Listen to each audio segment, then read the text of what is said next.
सद्गुरु, इन दिनों बहुत से लोगों को थायराइड प्रॉब्लम्स हो रही हैं। हाइपोथायराइड या हाइपरथायराइड। आयोडीन वाला नमक खाने के बावजूद थायराइड प्रॉब्लम्स आम हो गई हैं। इन प्रॉब्लम्स के बढ़ने की वजह क्या है? क्या ये भी डायबिटीज या हाइपरटेंशन की तरह स्ट्रेस रिलेटेड है? क्या हम हठ योग या क्रिया के अभ्यास से या ईशा योग केंद्र जैसे प्राण प्रतिष्ठित स्थान पर आकर इन हालातों में सुधार ला सकते हैं? इससे बाहर निकलने के लिए हम कौन सी चीजें कर सकते हैं? बहुत से लोगों ने हठ योग के अभ्यास के जरिए से छुटकारा पाया है। किसी प्राण प्रतिष्ठित स्थान में होने से निश्चित रूप से फायदा होता है। But this pretty widespread. लेकिन ये थायराइड इम्बैलेंस काफी ज्यादा लोगों को होने लगा है। देखिए, हमें इसे समझना होगा।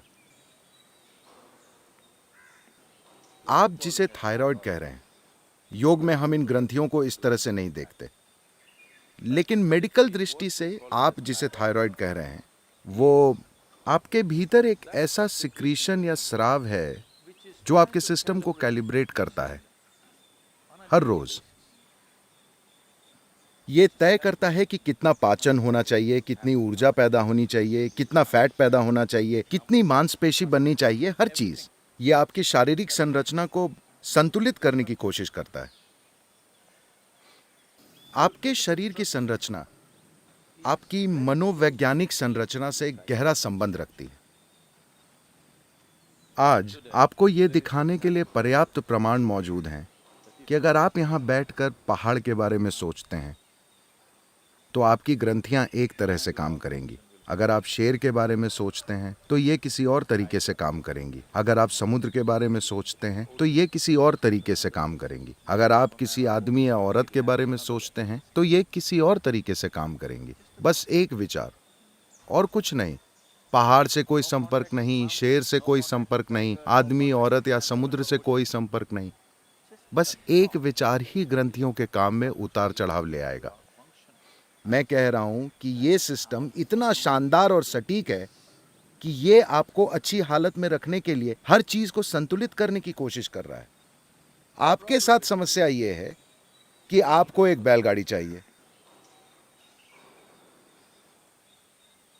क्योंकि आप वो खोई हुई कड़ी हैं। आपको बैलगाड़ी चाहिए, लेकिन उन्होंने आपको एक शानदार अंतरिक्ष यान दे दिया। हर छोटी से छोटी चीज तमामों चीजें करती हैं। अगर आप इसे बस छू लेते हैं तो बुम, सिस्टम में कई तरह की लहरें पैदा हो जाती हैं। अगर आप बस ऐसे देखते हैं और इस पेड़ के बारे में एक राय बना लेते हैं तो इसमें कई तरह के रासायनिक और दूसरे बदलाव आ जाएंगे। ग्रंथियों के काम करने का तरीका बदल जाएगा। आप जहां कहीं भी हो, मुंबई में हो, न्यूयॉर्क या लंदन में हो या जहां भी हो, जिन जगहों पर आप चल फिर रहे हैं, बस उस परिस्थिति पर गौर कीजिए। शायद सामाजिक तौर पर आप उन चीजों के आदी हो गए हैं, लेकिन जिस तरह के माहौल में आप चल फिर रहे हैं उस पर गौर कीजिए। कितनी तरह की चीजें वहां हो रही हैं। उनमें से कुछ भी इस जीवन के लिए अनुकूल नहीं है। हो सकता है कि आपको इनकी आदत पड़ गई हो। शायद अब आप उन शहरों से बाहर न रह पाएं, वो एक अलग बात है, लेकिन वो जीवन जो आप हैं वो उस तरह का माहौल नहीं चाहता। तो आपके भीतर जो बहुत से बदलाव हो रहे हैं वो आपके हित में नहीं है। ग्रंथियों का ठीक से काम न करना तो बस एक नतीजा है। A very highly calibrated function. ग्रंथियों के बहुत ही परिष्कृत कार्यों में से एक चीज है थायराइड। ये आसानी से पता चल जाता है। सबसे पहले आपके शारीरिक और मनोवैज्ञानिक पैरामीटर सामान्य से थोड़े बदल जाते हैं गड़बड़ी की वजह से। और दूसरा आयाम उस गड़बड़ी का जो आपके भीतर से हो रही है, आपके खुद के मनोवैज्ञानिक पैटर्न। गड़बड़ी का एक और आयाम यह है कि आपके भीतर किस तरह का भोजन जा रहा है। आज आप ऐसी कोई चीज नहीं खा सकते जो रासायनिक तौर पर प्रदूषित ना हो। अगर आप काफी ऑर्गेनिक भोजन खा रहे हैं तो बस वो ऑर्गेनिक केमिकल्स इस्तेमाल कर रहे हैं। हालात ऐसे हो गए हैं। कुछ ऐसा खाना बहुत मुश्किल है जो किसी जंगल में उगा हो और आप बस उसे तोड़कर खा सकें। ऐसा बहुत बहुत कम होता है। ऐसे लोगों का प्रतिशत न के बराबर है जो उस तरह की चीजें खा सकें। अब सब कुछ बाजार से आता है और बाजार में सब कुछ ज्यादा मात्रा से तय होता है, न कि क्वालिटी से। और ये भी इस देश में ये सारी चीजें अब खत्म हो गई हैं। मेरी दादी माँ हर दिन, वो सब्जी वाले, वो घर में टोकरी लेकर आते थे। सुबह सुबह ही उन्होंने खेत से सब्जी तोड़ी होगी और 7:30-8 बजे तक वो हमारे दरवाजे पर होते थे। जब वो आते थे तो दादी माँ सब्जियों को देखती थी। जब उन्हें खरीदना होता था तो वो सब्जी वाले को सब्जी छूने भी नहीं देती थी। वही इसे तोड़ कर लाए हैं, वो बिल्कुल ताजी हैं, लेकिन अगर उसे तराजू में रखना हो या उन्हें उसमें से 1, 2, 3, 4 करके चुनना हो तो वो उन्हें सब्जी को छूने नहीं देती थी। तुम मेरी सब्जियों को हाथ मत लगाओ। This is not to ऐसा बैक्टीरिया से बचने के लिए नहीं था। वो नहीं चाहती थी कि वो आदमी या औरत उन सब्जियों को छुए जिन्हें उनके बच्चे और नाती पोते खाएंगे। वो उन्हें एक खास तरह से छूती थी, उन्हें सहलाती थी, बहुत प्यार के साथ उन्हें हर तरह से देखती थी और फिर उन्हें काट कर बनाती थी। ये मत सोचिए कि अजीब बर्ताव है। अगर आपके जीवन में ये सारी चीज़ें मौजूद नहीं हैं तो आपको अपनी ग्रंथियों को ठीक रखने के लिए गोलियां खानी पड़ेंगी, और गोली निगलने से इनमें संतुलन नहीं आने वाला। आप इसे दबा सकते हैं, आप इसे सही संतुलन में नहीं ला सकते। ये नहीं होगा, क्योंकि हर दिन ये अलग होता है, हर पल ये अलग होता है। ये एक कैलिब्रेशन है, एक बहुत सक्रिय कैलिब्रेशन होता रहता है। आप इसे मार देते हैं और बस एक गोली लेते हैं और किसी तरह काम चलाते हैं, यानी कि आप थोड़ी खराब मशीन हैं। इस खराबी के साथ मशीन की ये खराबी कई तरह से जाहिर होगी और आपको इसका पता तभी चलेगा जब आप इसे हद के पार ले जाएंगे। जब आप बहुत सीमित जीवन जीते हैं तो ये जाहिर नहीं होता।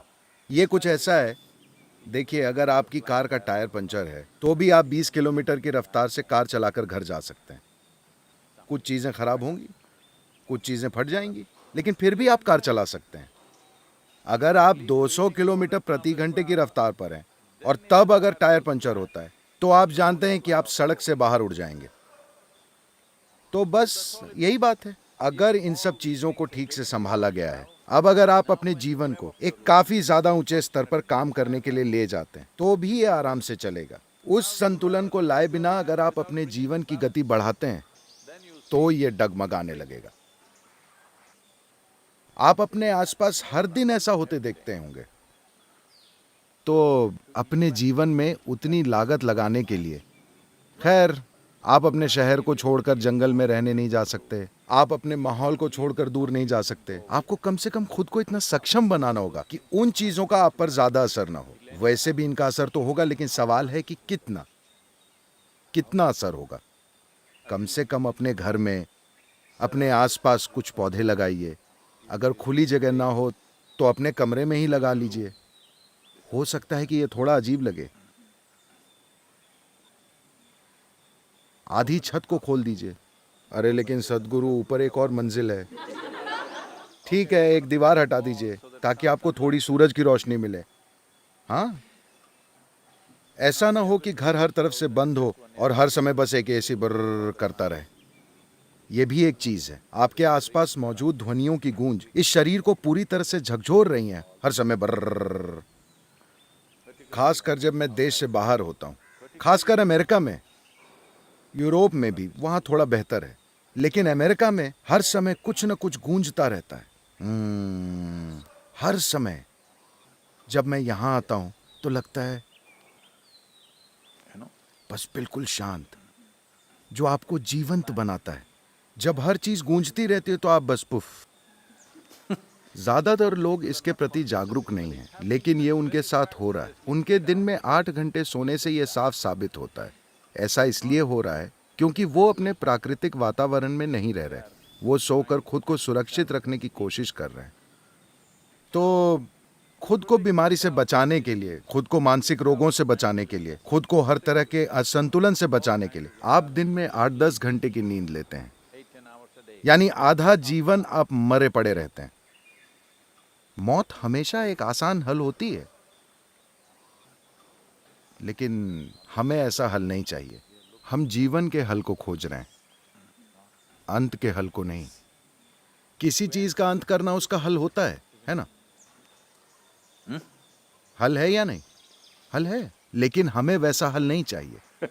हम यहीं रहना चाहते हैं, जिंदा और पूरे हल के साथ।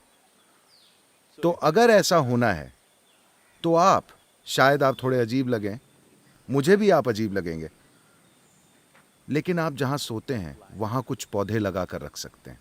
जब आप चलते हैं तो आपको इंसानों के अलावा दूसरे जीवनों के प्रति हमेशा जागरूक रहना चाहिए। ज्यादातर लोग इंसानों के प्रति ही जागरूक नहीं होते, तो मैं आपको याद दिला रहा हूं, आपको हर उस चीज के प्रति जागरूक रहना होगा जो जीवित है। एक पेड़, एक पौधा, एक घास का तिनका, एक कूदता हुआ टिड्डा, और आपके पास से गुजरने वाले वो लोग जिन्हें आप पसंद नहीं करते। हर तरह की चीजें, हर चीज के प्रति आपको जिंदा होना चाहिए। वो ये बोलने की जरूरत नहीं है, ओ मुझे इस पेड़ से प्यार है। आपको पेड़ से प्यार करने की जरूरत नहीं है। आपको उससे पोषण लेना होगा। जीने का केवल यही तरीका है। आप पसंद करें या ना करें, वो अभी आपको पोषण दे रहा है। अगर आप ये सचेतन होकर करते हैं तो हर चीजें बेहतर काम करेंगी। अपने आसपास की हर चीज के प्रति जीवंत होना, बिना किसी भेदभाव के। ऐसी साधारण चीज आपके थायराइड की समस्या को संतुलित कर सकती है। Of course. बेशक सुबह हठ योग तो है ही, क्रियाएं भी हैं। ये सभी चीजें निश्चित रूप से मदद करेंगी, और शक्तिशाली रूप से प्राण प्रतिष्ठित स्थान भी हैं। कई चीजें हैं। एक मुख्य कारण यह है कि इंसान कम और कम सक्रिय होते जा रहे हैं, जैसे जैसे तकनीक का विकास हो रहा है। एक दिन में औसतन एक औसत इंसान, How much activity, physical activity? पिछली पीढ़ियों के लोग कितनी ज्यादा शारीरिक मेहनत किया करते थे, और अभी हम सब जितनी शारीरिक मेहनत कर रहे हैं वो बहुत ही कम है। इतने कम स्तर की सक्रियता के साथ सिस्टम में संतुलन रखना मुश्किल है। तो थोड़ा सा असंतुलन होने पर आप जाकर बिस्तर पर मत लेटिए। अगर आप थोड़ा असंतुलन महसूस कर रहे हैं तो आपको ढेर सारे काम में कूद पड़ना चाहिए। जहां भी जोश और उत्साह के साथ कोई काम चल रहा हो, आपको उस काम में कूद पड़ना चाहिए, और उससे ज्यादा और ज्यादा कीजिए। अगर आप बीमार महसूस कर रहे हैं तो ज्यादा से ज्यादा काम कीजिए, वाकई, क्योंकि जिस पल आप पीछे हटते हैं आप बीमारी को मजबूत बनाते हैं। अगर आप बहुत ज्यादा बीमार हैं तो वो अलग बात है, वरना आपको, हम असल में ग्रंथियों की कई तरह की गड़बड़ियों की बात कर रहे हैं। शरीर से काम लेना एक आसान समाधान है। शरीर से काम लेना यानी, जो लोग न्यूयॉर्क में रहते हैं, मैं आपको बता रहा हूं, काम लेने का मतलब ये नहीं कि आपके पास कलाई पर वो हेल्थ बैंड है। 10 steps, 12 steps. ऐसा मत कीजिए, ये शरीर से काम लेने का तरीका नहीं है। ऐसा करने से बीमार पड़ने की संभावना ज्यादा है। बस यूं ही खुशी के साथ कुछ कीजिए, खुश और जिंदा रहिए। काम तो सिर्फ, अगर आप ये नहीं जानते कि यहां बैठे बैठे पूरी तरह से जिंदा कैसे रहना है, तो जाकर कुछ खेलिए, कोई खेल खेलिए, बस यहां वहां दौड़िए, चलते समय टिड्डे की नकल कीजिए, कोशिश कीजिए। क्यों नहीं? आपने कभी किया नहीं? आपके साथ यही तो समस्या है। जब आप जाएंगे तो मैं देखना चाहता हूं कि, चूंकि आप घास पर चलने जा रहे हैं, बेहतर होगा कि आप टिड्डे की तरह चलें। Chuk, chuk, chuk, chuk, chuk. आप देखेंगे आपके अंदर कितनी जीवंतता आ जाएगी। Essentially, मूल रूप से आपकी बुनियादी समस्या ये है कि आप अपने जीवन के बारे में कुछ ज्यादा ही गंभीर हो गए।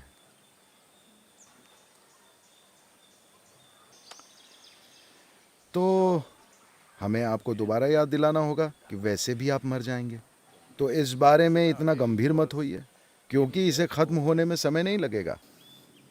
आपको पकड़ ढीली करनी होगी। अगर अभी आप पकड़ ढीली कर देते हैं तो आखिरी सीन अलग हो सकता है, वरना लोग आपको देखेंगे। आपके साथ होने वाली ये बहुत बड़ी बात होगी, आपने पकड़ ढीली कर दी। अभी से अगर आप पकड़ ढीली कर दें तो आप देखेंगे कि आपका जीवन बहुत शानदार होगा।